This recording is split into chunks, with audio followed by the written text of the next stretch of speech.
love to hear you guys sing. Makes me cry, which is what I do every week. So one of the things that I dread more than really paying my taxes or going to the dentist, and I've told you before about how much I hate that, is going to the local Toyota dealership.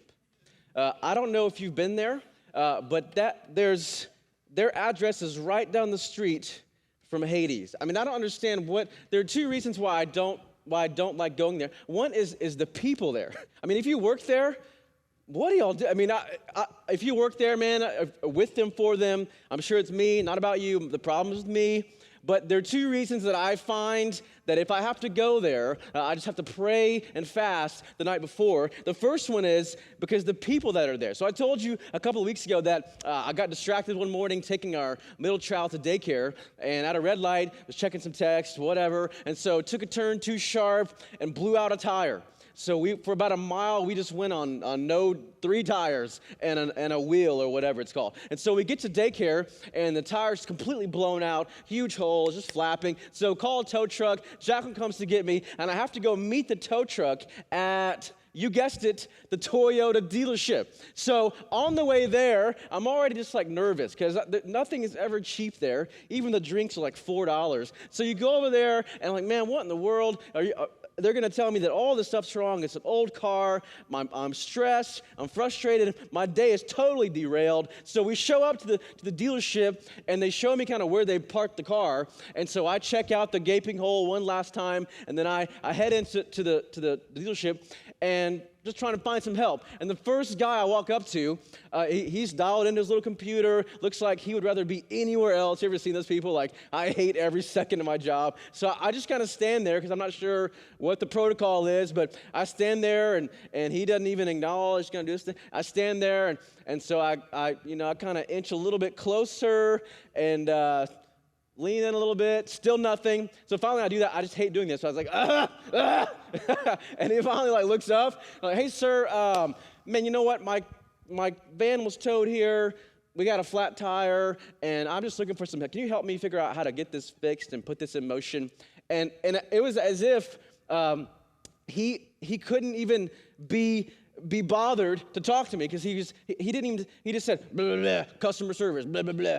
I was like, I'm sorry, sir, I didn't quite, between all the mumbling and stuff, I didn't understand what you said. So so go to customer service, blah. He said, wait in line, blah. So I'm like, okay, dude, I don't know what your deal is, but I'm going to go to customer service, and I'm going to say, hey, this gentleman over here told me to come to talk to you about getting my tire fixed. So they said, okay, fine, good. Go sit down. We'll get somebody on it.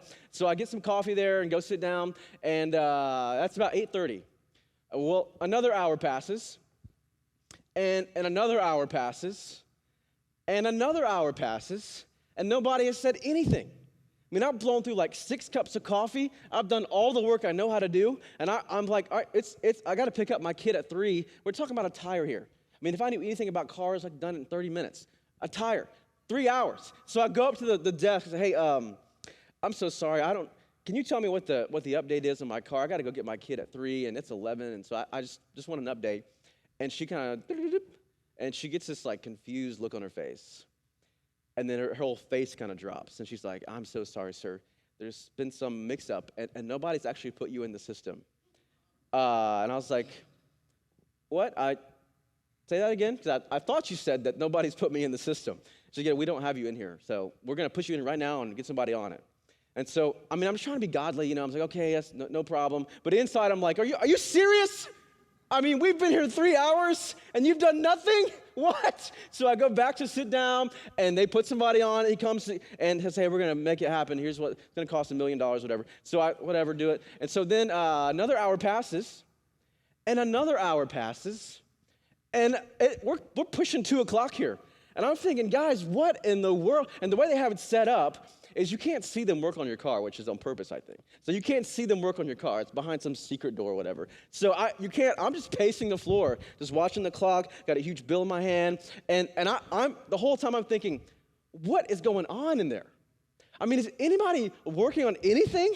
Do you do anything around here? Like, is anybody making anything happen? Because I'm just waiting and waiting and waiting and waiting, and nobody seems to be working.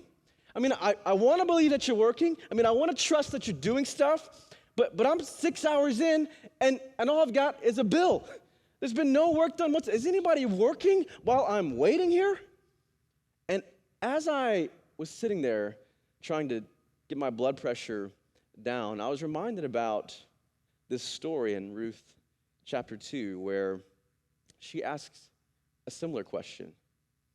She says, after coming back to Bethlehem with Naomi, and we'll recap that in a second, she has this moment where they've come back after 10 years in Moab, a place they don't, it's just horrible. They bury a bunch of people and they come back with nothing. And she's asking this question, God, what are you doing? I mean, I'm waiting and I'm waiting and I'm waiting and I'm still homeless. I'm still helpless. I'm still husbandless. Are you working at all? I mean, I'm just waiting and waiting and waiting. Are you working? And I think if we're honest, we've all hit that spot. And maybe some of you are in that spot this morning. See, one of the things we said that we love about the Bible is that it's just brutally honest about the human experience. That you're either coming out of, in the middle of, or headed into a season that's going to be painful and difficult and trying. And there's no guarantee you'll get out of it. It could last for a month or a year or 10 years. And you'll find yourself waiting and waiting and waiting and pleading and hoping and waiting and pleading and hoping and waiting. And it seems as if nothing is happening and God has abandoned you, which is exactly what Naomi says in chapter 1. He's opposed, he's against me. And so what in the world do we do when we can't seem to get a grip on the reality that God is working in our waiting? I mean, is he? What do we do in this season where we're waiting and waiting and waiting, and God has promised to work and move and heal and restore, and it's not happening? Well, that's the question that Ruth chapter 2 helps us answer. So if you have a Bible, Ruth chapter 2 is where we're going to be. And we're in the second week of a 4-week series on the book of Ruth. So if you don't have a Bible, man, please grab the one that's on the back of the seat in front of you. Table of contents, it's fine. It's a couple pages into the front half of the Bible. And just follow along with us. It'll be on the screen, but we're going to bounce around a little bit, so it'll be helpful if you have actually a copy of this or something on your phone. Ruth chapter 2, we said we're actually going to take the story one chapter at a time rather than do a big overview. So we're in the middle of chapter 2. Here's a quick catch-up on Ruth chapter 1 while you're finding your place. So at the end of Ruth chapter 1, Ruth is the daughter-in-law of Naomi, who is the wife of Elimelech. So they all moved to Moab, which God said, don't do. And there's been a famine in Bethlehem, which is ironic because it literally means, Bethlehem means house of bread. There's no bread in the house of bread because God has withheld it because of consequences of their sin. So they moved to Moab, and then there Naomi buries a husband and her 2 sons, and with it her future, her security, her comfort, any plan she had. And so now she finds herself a homeless beggar with no hope for any future. And she comes back to Bethlehem because she's heard that God has paid attention, I love that phrase, paid attention to the needs of his people in Bethlehem. And now there's food again. And so she goes back to Bethlehem with Ruth, and they settle back in there. And where we left it is at the end of chapter 1. You can read this. At the end of chapter 1, the story says that they came back, verse 22, at the beginning of the barley harvest. And we said that's a huge detail because there was no barley harvest when they left. So we get a glimpse of what's happening in this waiting season. And then we pick it up in chapter 2, verse 1. Now Naomi had a relative on her husband's side. He was a prominent man of noble character from Elimelech's family. His name was Boaz. And Ruth the Moabitess asked Naomi, will you let me go into the fields and gather fallen grain behind someone with whom I have found favor? So let's stop there. A couple of quick notes. Why does she ask, can I go into the field? Because she's a foreign woman. She's probably young, and she has everything in front of her that for all they know. And so it's dangerous. It's not safe. It's a vulnerable place to be out in the middle of a field with really nobody to protect you, care for you, whatever. So it's just, can I go get some grain for us to eat? Because they don't have any food. And then there's this other line, this little detail here, which says, I want to go into the fields and gather fallen grain behind someone with whom I have found favor. So here's the quick story here. God had made provision for people who had fields not to be meticulous in gathering up every little speck of grain, leave some on the margins for people who were in the margins. So people like Ruth and Naomi could go grab food and not have to be embarrassed, not have to go ask for it. Think of it kind of like a food bank. I mean, when a grocery store has an abundance of meat, they give it away to some kind of food distribution deal so people can go grab. That's kind of what's happening here. But here's what I want you to see. There's so many things about this story. I want you to see 4 things about this story because we're answering the question, where is God in our waiting?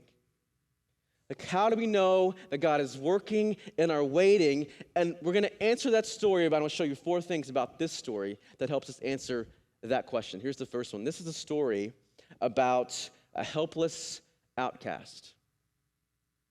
So get the picture here. This is Ruth.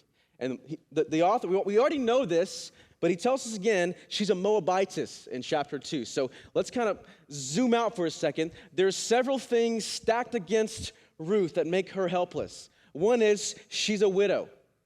And in that culture, that would have been seen as used goods. She's poor. That would have been seen as God's judgment on her. She's hungry.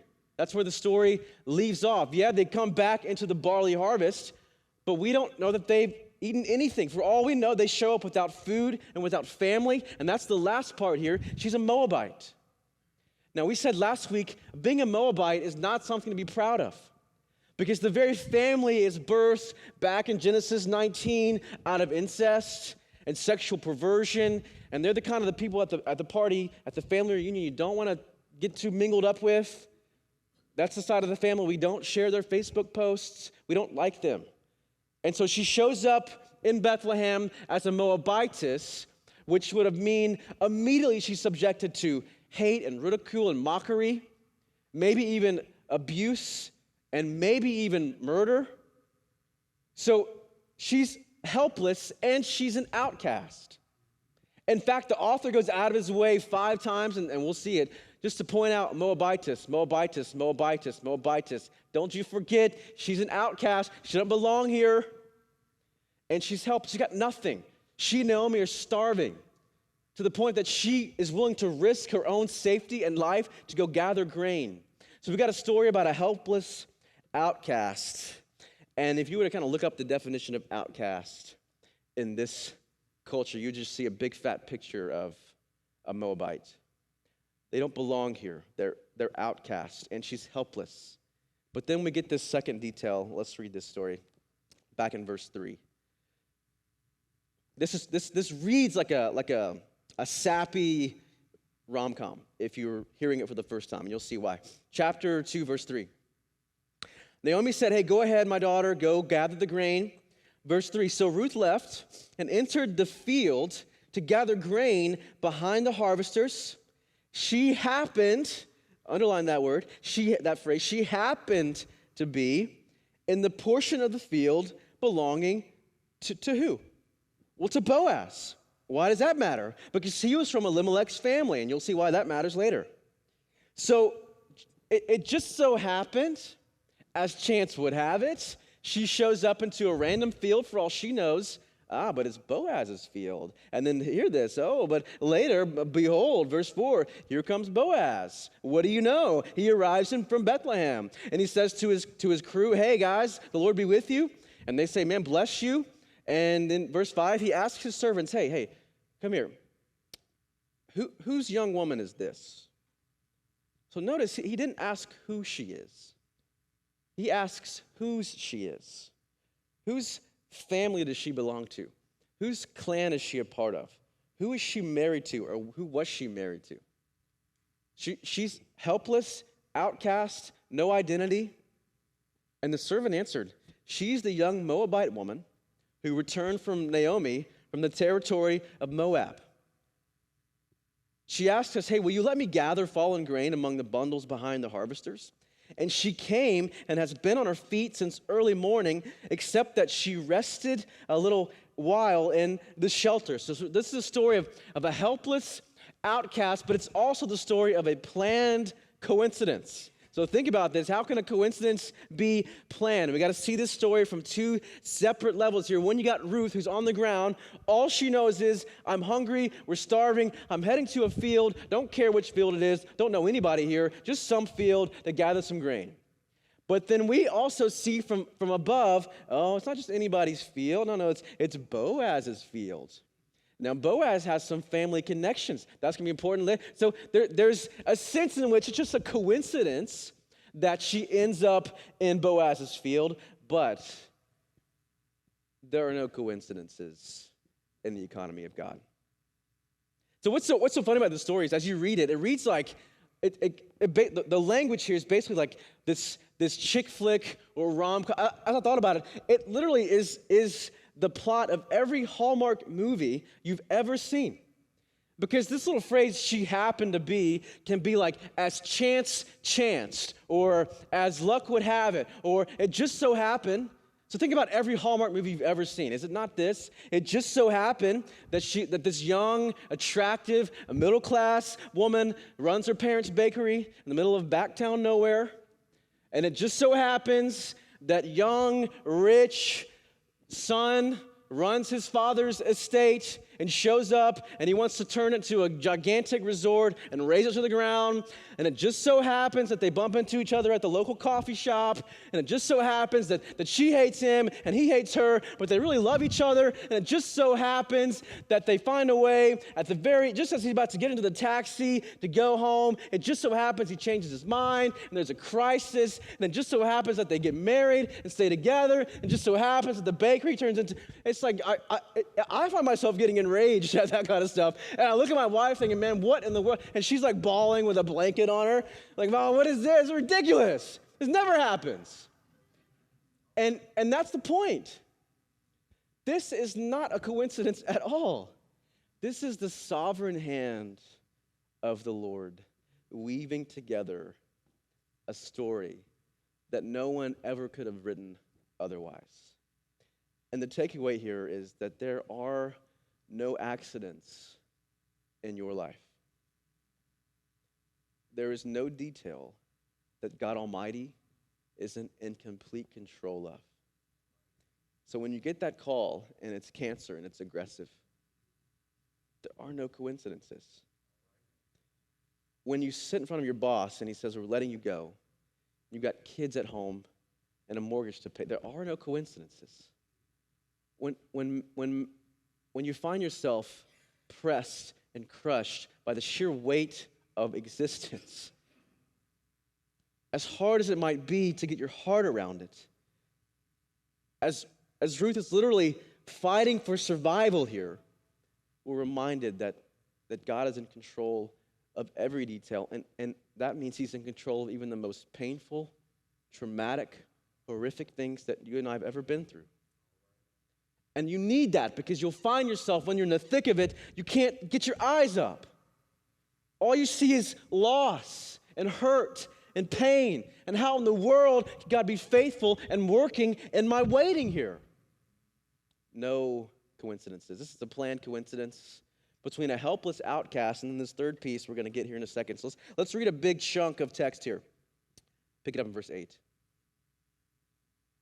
Then Boaz said to Ruth, so this is the first time they talk, listen, my daughter, as a term of endearment. Hey, don't go and gather grain in another field, and don't leave this one, but stay here, close to my female servants. See which field they're harvesting, and follow them. So you can't really pick it up here, but in the original language, this is like an Old Testament pickup line.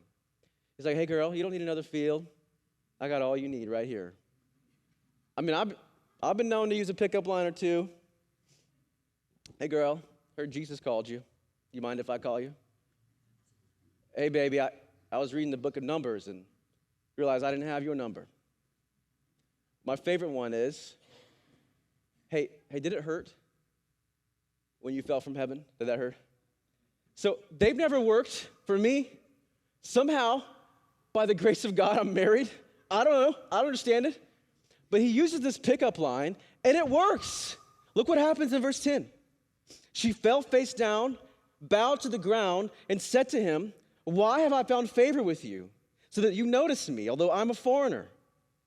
And Boaz answered her, "Everything you have done for your mother-in-law since your husband's death has been fully reported to me. I've heard about it all, how you left your father and mother and your native land, and how you came to a people you didn't previously know. And may the Lord reward you for what you've done, and may you receive a full reward from the Lord God of Israel, under whose wings you have come for refuge." That's a beautiful picture. "My Lord," she said, "I have found favor with you, for you have comforted and encouraged your servant, although I am not like one of your female servants." Then they have a date. They go to Applebee's at mealtime. Boaz told her, "Hey, come over here and have some bread and dip it in the vinegar sauce." So think like that weird stuff they have at Olive Garden that's just a bunch of oil and it's amazing. So she sat beside the harvester. So she shows up, an outcast, who in any other situation, a person who owned a field and somebody from Moab was on it would have said, at very least, get them out of here. At the very worst, kill them. So she's gone from being an outcast, and now she's sitting at the table with Boaz, this wealthy, prominent, influential man, and she's sitting beside his crew as if she's family. And he offered her roasted grain. She ate and was satisfied and had some left over. When she got up to gather grain, Boaz ordered his men, hey, listen, guys. Let her even gather grain among the bundles, and don't humiliate her. Don't touch her. Okay, listen, don't touch her. I've got a big field. If you touch her, nobody will ever find your body. Don't touch her. Don't rebuke her. Don't humiliate her. Look what he says in verse 16. "Pull out some stalks from the bundles for her and leave them for her to gather. Don't rebuke her." So not just let her gather, but you do it for her. What in the world? She's sitting here, her mouth wide open. She just showed up to gather grain. And she finds herself at the table with this man as part of his family. Verse 17. "So Ruth gathered grain in the field until evening. She beat out what she had gathered, and it was about 26 quarts of barley." Now, who knows what 26 quarts of barley is? Well, nobody. So we look it up. It's 30 to 50 pounds, which was enough to feed Ruth and Naomi for months. She showed up for a day's worth, and she leaves with a month's worth, several months' worth. She brought out what she had left over from her meal and gave it to her. So she goes back to town. We'll pick it up there in verse 18 in a second. This is a story of a helpless outcast who, by a planned coincidence, the third thing is, encounters a generous provider. So, helpless outcast, Ruth. Planned coincidence. And it's a story about a generous, gracious, merciful provider. So, I mean, he just rolls out the red carpet here. He lists, just here's some things that he provides just out of sheer generosity. Protection. He says, don't touch her, don't harm her, don't rebuke her. In fact, he says, if you touch her, I'm gonna touch you. So don't touch her. Leave her alone. And then he provides water for her. He gives her water to drink, which in that culture, Moabite women were expected to get water for Israelite men. And he says, I'm going to give you water, and in fact tells his men to give her water. So everything is being flipped on its head here, and the last thing he gives her food. He says, hey, here's months and months and months worth of grain, of barley, of food. Take it home. Take it to Naomi. He's just generously providing every step of the way, and her world is being rocked here because she just showed up deserving nothing. And she leaves with months and months and months worth of food, with protection. Now she knows somebody who knows some people. She's got security. She's starting to think, man, I might have a future here, might have a hope here. A generous provider. But she still leaves with this problem. Remember, she's a Moabite whose husband has died. So we've solved one problem, which is she had no food, but we haven't solved the most pressing problem that the narrator points us to when Boaz asks, whose young woman is this? In other words, what family does she belong to? And the answer is, Well, she's familyless apart from a connection she has with Elimelech. And that's where we pick it up in verse 19. Remember, there are no coincidences. Look at this in verse 19. Ruth goes back home. She puts on the table, just plops down 30 to 50 pounds worth of food. Verse 19, her mother-in-law said to her, listen, almost like she can't get the words out. Hey, where did you gather barley today? Like, who'd you work with? What field did you go to? What? I mean, you left with nothing, and you came back with 30 to 50 pounds of food. Where did you go? Who did you rob? What had happened here? May the Lord bless the man who noticed you. Ruth told her mother-in-law whom she had worked with, and she said, the name of the man I worked with today is, I think it was Boaz. And Naomi's, Boaz? Like the Boaz? The Boaz that's in Elimelech's family lot, that Boaz? You ended up at his field? Look what she says in verse 20. Naomi said to her daughter-in-law, may the Lord bless him, because he has not abandoned his kindness to the living or the dead. Naomi continued, listen, Ruth, here's why this is a big deal. Here's why I'm freaking. This man is a close relative. He's one of our family redeemers. Ruth the Moabitess said, he also told me, stay with my young men until they have finished all my harvest. So he wants me to come back and hang out in his house and watch maybe some Hallmark. 22. So Naomi said to her daughter-in-law, Ruth, my daughter, listen, it is good for you to work with his female servants so that nothing will happen to you in another field, and also so that you'll get married and have kids. Verse 23.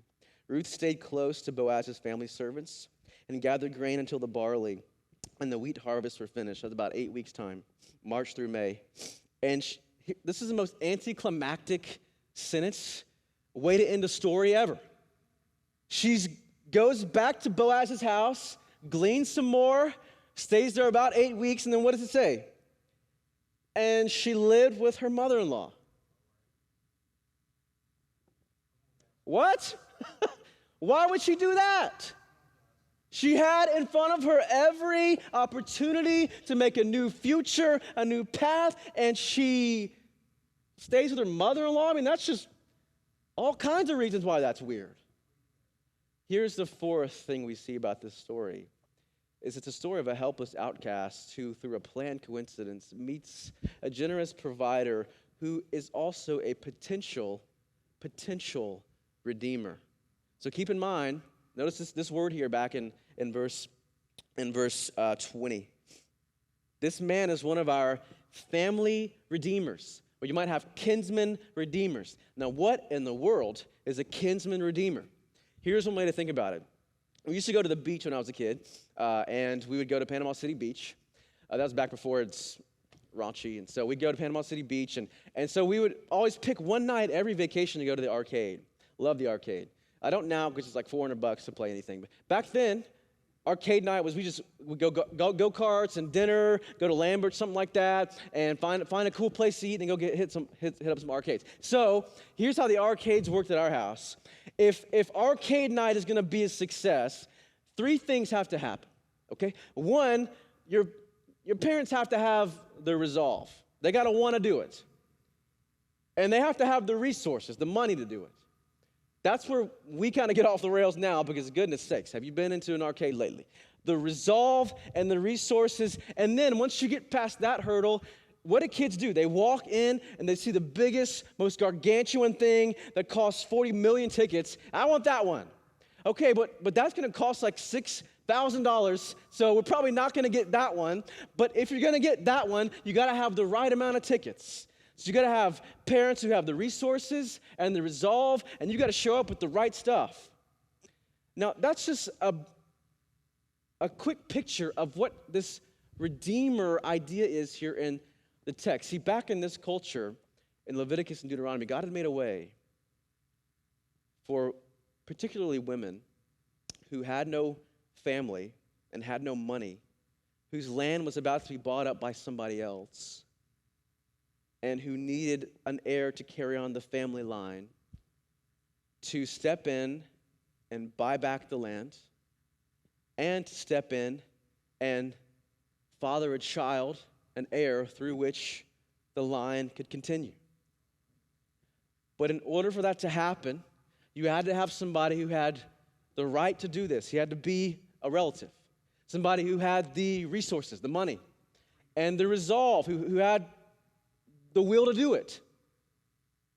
And what's so frustrating about this story is that we get a glimpse in verse 20. Boaz is a family redeemer. He can do all this.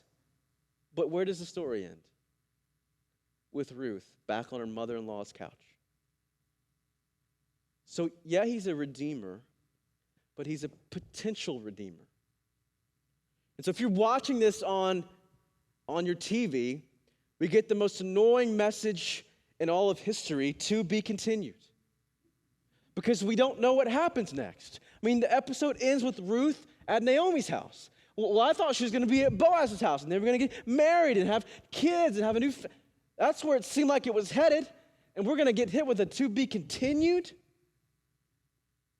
But here's what we know. The story was continued when 1,000 years later, a man was born in Bethlehem, a man with prominence and noble character, a man who was from the line of Boaz, a man who brought by his death bread that he called the bread of life, a man who gave living water, a man who had the right and the resources and the resolve to redeem. See, listen. This story is not some stale story in a dusty Bible.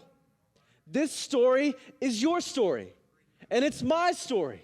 It's the story of redemption that God began writing at creation, where creation, all things are made good and right and in harmony and with beauty, and sin fractures it. And so now we're helpless outcasts. We're outside of the family of God. And Galatians 4 says, when the fullness of time had come, by the sovereign plan of God Almighty, a man named Jesus from Bethlehem stepped into the brokenness of our world and generously provided the bread of life and brought us to living water and made a way for us to be redeemed, not as outcasts, but into the family of God if we put our faith in his life and his death and his resurrection. He becomes not a potential redeemer, he's a perfect redeemer. He paid the penalty that we couldn't pay. He's the greater and better Boaz, just as we are Ruth. He paid the bill that we couldn't have paid, could never have bought ourselves back from our debt. And so listen, how do you know that God is working in the waiting? Well, here's kind of how this all comes together. See, the first is this: you got to look at the character of God. And here's what I just want to make this quick point. In verse 21, look what Ruth says. Back up to verse 20. She says this: may the Lord bless Boaz, or him, because he has not abandoned his kindness to the living or the dead. And that word kindness it's hard to translate into English. It's the Hebrew word chesed, and it means something like loving, faithful, merciful, good, gracious kindness, all mashed up into one. So as a kid, we used to get these things called suicides, where you just go and like hit every drink on the thing and be Diet Coke and Sprite and whatever. This is every comprehensible attribute of God Almighty bundled up into one. His loving kindness, so that when Ruth, heads out to Boaz's field, hungry and helpless with no future. And Naomi remembers what she said when she got back to Bethlehem. In verse 21 of chapter 1, she says, "The Lord is against me. He opposes me. He's abandoned me."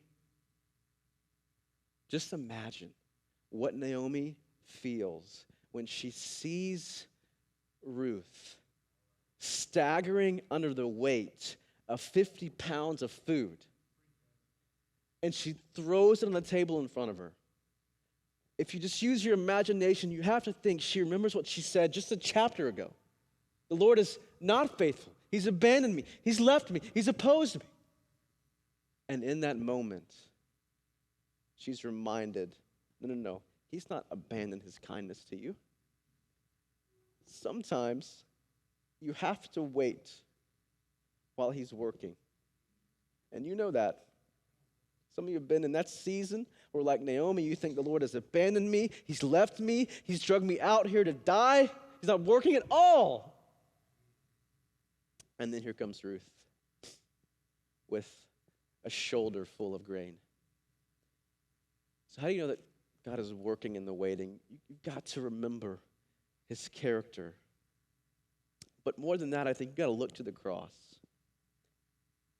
If you want to see the clearest evidence that God is always working in the waiting, you just got to look to the cross of Jesus Christ. Because see, a couple of hundred years after this, a prophet named Isaiah says to the people while they're hurting, in pain, and slavery, in the middle of deep hurt and brokenness, there's coming somebody who's going to redeem you. And it takes 800 years until a cry from a barn in the middle of nowhere, Bethlehem, penetrates the universe. Now, if you want to think, wrap your mind and heart around, how in the world, I need some assurance here, Pastor, because when I'm in the middle of it, it's hard for me to get my heart to the place where I really believe that God is working in the waiting. You got to keep your eyes on the cross. It took 800 years from the promise to its fulfillment. And all along the way, through Ruth, God is weaving this story of a helpless outcast through a planned coincidence, brought into contact with a generous provider who we'll see next week becomes the perfect Redeemer. And so how do you know that God is working in the waiting? Well, you just got to remember His character. He always is who He says He is. But in those seasons where you can't get there, you got to look to the cross, where God's working in the waiting of 8 centuries. And 2,000 years later, you and I sit here in a room singing about that very cross, pleading for the Lord to give us something while we wait, that we might remember, just as Naomi did when Ruth shows up with a shoulder full of food. God is always faithful. He's always working. He's working right now in 1,000 ways that you and I will never see. As we wait, we look to His character and we look to the cross in the assurance that He's always working in our waiting. Would you pray with me? I know that as we sit here right now, there are many of you in this room who, if you're honest, are in a season where that's the question. Whose weight is pressing on your heart. You're in the middle of a difficult season. Maybe it's financial stress. Maybe it's stress at work. Maybe it's you and your spouse can't seem to get on the same page. Maybe you're at your wits' end with how to best parent your kids. Maybe your body is betraying you. And you're waiting, and you're waiting, and you're waiting, and you want to believe, and you want to have hope, and you want to long, and you want to plead. And yet it just seems like the confidence that God is working is just beyond your grasp. I'm going to pray for you right now, and I'm going to give you a chance to pray for yourself. And yet I also invite those of you who, whether you're in this room or online, you don't know the Lord. You came in an outcast, and it's God's mercy on you that you would say that and see that. And the invitation is you don't have to stay on the edge of the barley field. You can come to the table. You can eat and drink and be satisfied because of the bread of life broken and the blood shed. The invitation is to drink from the fountain of living water. Apart from that, there is no hope that God is doing anything in your waiting. So I pray that this morning will be the morning that marks your life forever, where you go from outcast and orphan to son and daughter of the living God. And you simply say, God, I'm broken. I'm helpless. In my sin, I'm separated from you, but I put all my chips in on your life, death, and resurrection. Would you save me and redeem me and heal me and bring me into your family? And the answer is always yes, if you'll put your faith in him. I'm going to give you a moment to pray for yourself, and you can do that in your seat, or you can do that up here at the front, and I'll be down here to pray over you in a minute, but just want to give you a moment to respond, to put before the Lord what he already knows, the ways that you're waiting and hurting and longing and hoping, and to ask him to give you the hope and the courage and the confidence that he's always working. So you do business with the Lord, and I'll close this in a prayer in a moment.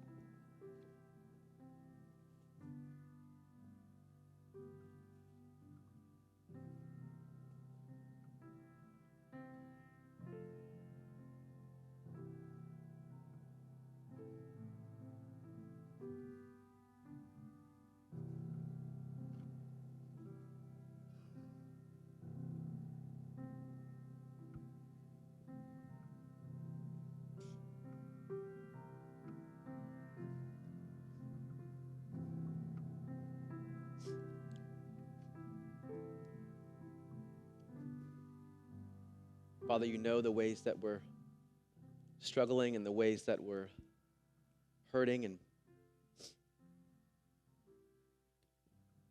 you know how we've come in here this morning. You know the season of waiting that we're in. And I just pray that you would, by your Spirit, through your grace, give us confidence one more day. Give us hope just for one more day, if you'd give it to us, that you're always faithful, you're always working, and even when our flesh and our heart fail, and they will, our hope is built on nothing less than your cross, where you paid the debt that we should have paid, and in your resurrection, where you defeated the sin and death that so many of us struggle against. Remind us that you're working in our waiting. Strengthen the weary in this room. Convict the apathetic in this room. Heal the hurting. Restore. Change, shape, mold. And we pray that you'd save. We thank you that you're always faithful, even when we're not. You always love us, even when we don't deserve it. You always show us more grace when we run from it. We thank you for wooing, and we thank you for working. and we exalt your faithful, kind, gracious name. Amen.